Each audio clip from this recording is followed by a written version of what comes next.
your station. It's Friday morning on the Q Lifestyle program. Now, we like to bring you a bit of variation on this program. We bring you some musical events, we bring you some charity events, we talk about sporting things of a sporting nature and so on.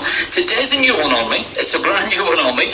On the line this morning, I've got Martin McKenna. Martin, good morning to you. Good morning to you. Thanks very much for having me on, Stevie. No problem, Martin. You're very welcome indeed. Martin is from Mahara, and Martin's title is Martin is a storm chaser. That is absolutely correct. Among other things, but yeah.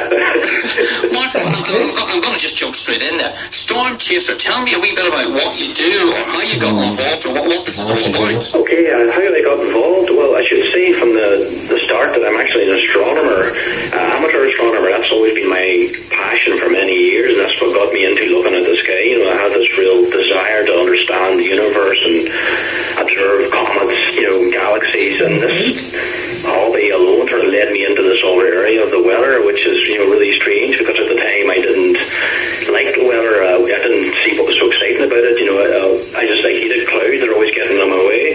But by pure good fortune, I had a next door neighbour, a younger guy, and he was big into storms and tornadoes and so forth. And I could go out in my backyard with a telescope searching for comets and observing late at night, and he would come over the fence and chat with me. And eventually, over a period of time, his passion for the weather would rub off on me, and my passion for astronomy would rub off on him. Yeah. So over the years, he would develop an interest in astronomy, and I would develop this keen interest in storms. So that's basically how it took off. And then I bought a camera, decided I wanted to photograph some of the stuff I was seeing, because some of the clouds were incredible. And I began walking for miles in the countryside because I didn't have a car back then, and taking pictures of mammatus clouds and rainbows and thunderstorms. And eventually, my primary reason for getting my driving test was to chase storms. I was so passionate about it, I wanted to get out after them. So tell me some of the stranger things then that you've saw or you've found during this period of time. I guess it would have to be funnel clouds. For me, would be the strangest thing I've ever seen associated with thunderstorms. They happen every year in Northern Ireland. You can't really predict them. The idea is to get under a thunderstorm, seek a certain part of the storm called the updraft area, which is the area where the storm ingests all this warm inflow of moist air from the ground into the updraft. If you get yourself placed under that or near it at the right angle, that's the place to look for them. So I spent as many years as I could trying to get into position in the right kind of storms in the right place. And I've been lucky quite a few times to see these funnel clouds emerging from the cloud bases, and they're really incredible. It almost feels like you're standing in Nebraska in the US, when they start rotating. But seeing these spinning in the air, coming down, almost like a living entity from the bottom of a storm, and trying to touch down over water or over land is something that I never tire of seeing. It's incredibly exciting. So those are really my favourite thing and the most exciting. As far as severe weather goes, I think actually recently I experienced an incredible hailstorm over the Omer Road near Cookstown.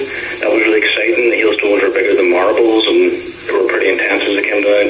Other times would be incredible lightning displays over the ocean at night, and I also love snow, severe winter weather.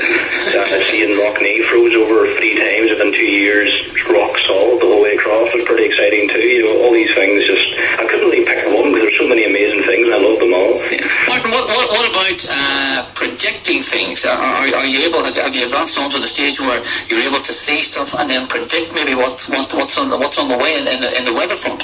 I have actually. I've developed my own forecasting ability. I taught myself how to do it online, and I check the weather models every single day, every single day, and I usually get a heads up maybe 2 or 3 days in advance that there's a chance of storms, and as the time draws closer to the target day, I can refine that information, and I can tell from the charts whether not only is there a chance of storms, I can tell what type of storms could form and where they will form, what direction they're going, and what they're capable of doing. So the science part of it is just as important as the visual side of things, and actually that sort of adds to the storms even more for me, because understanding how a parcel of air rising off the ground can turn into an incredible monster of a storm and affect areas with hailstones, lightning, and funnel clouds, and possibly even tornadoes. Just from understanding how that parcel of air moves is incredible. From looking at charts, I get a real buzz from that, and that's something I want to get even more deeper into, is the forecasting side of it. It does sound, Martin, it does sound like a fairly exciting thing. I would imagine the recent spell that we're having here across Northern Ireland at the moment, we're enjoying a wee bit of sunshine. There's not a whole pile happening out there on the weather front. Is that like a boring time for you there? Yes. I do love storms. I'm always looking for storms, but it's not to say I don't like good weather too. I like the period in between storms so I can catch up on my images and, study forecasting more, and I do my astronomy as well, because I like the night sky to be clear, for that side of things as well. So it's a nice balance having the two, and this is my favourite time of year. Spring and summer produce the finest storms in the country, and it's been very active recently, as you said. In the last few weeks there's been some really outstanding thunderstorms across Northern Ireland, and recently there's actually been a tornado as well. I should mention, I don't know if you've heard about it, but there was a tornado over Loch Ness, a water spout, probably the best photographed and observed tornado ever in Northern Ireland in recent times, so that was pretty exciting. What's next for you, Martin? Well, my goal is actually to catch a tornado on the ground in Northern Ireland. They do happen every year, occasionally one or two statistically, and a lot of funnel clouds, but I want to get that photograph.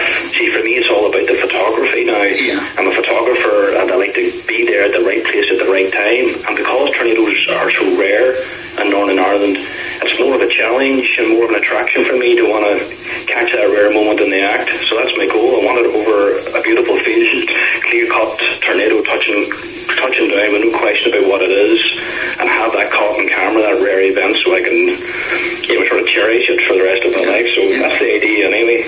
I guess it's each to their own. Martin McKenna, John Martin McKenna, storm chaser from Mahara.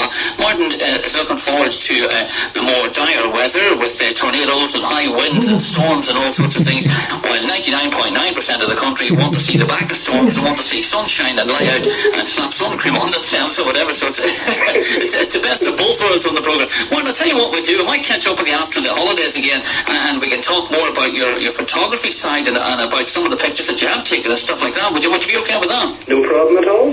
Martin, we'd love to chat to you again, as we said, after the holidays, but thank you very much for taking the time out for chatting to us today, and hopefully, as far as your line of profession goes, over the next fortnight it'll be a quiet enough time and it'll be a sunny weather for the rest of us. I hope so for the rest of people. Martin, not a bother. Thank you very much for taking the time to chat to us. Have a good day today. Thank you very much. Cheers, Martin. Bye-bye. Bye. We love local.